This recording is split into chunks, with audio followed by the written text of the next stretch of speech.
Welcome to my vlog. Magluluto nga pala tayo ng baon. So, ito, may itlog, cornstarch, saging, talong, tsaka okra, tsaka yung chicken kahapon na hindi ko nakain. So, iluluto natin yan para mabaon natin. So, ulam natin mamaya dahil may work tayo.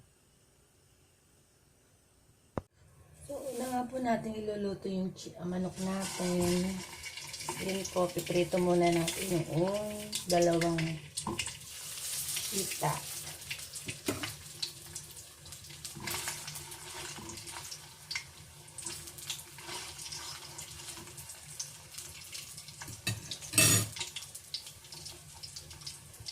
Then, sinunod nga pala natin yung saging. Nagprito rin tayo ng saging para sa baon.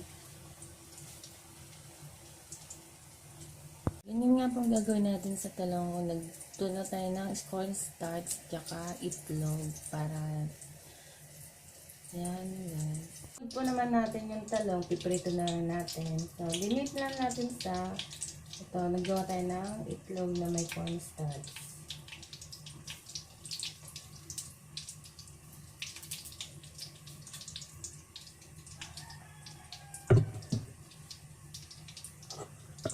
Kung umabot ka sa video ito, paki-comment and like para malaman kung saan ang nakakarating ang video ito. Salamat po. Ito ay niluto natin yung pinag-anuhan natin ng itlog. So, prinito rin natin para may pasama sa baon natin. So, yan po yung ating ulam for today. Yan guys.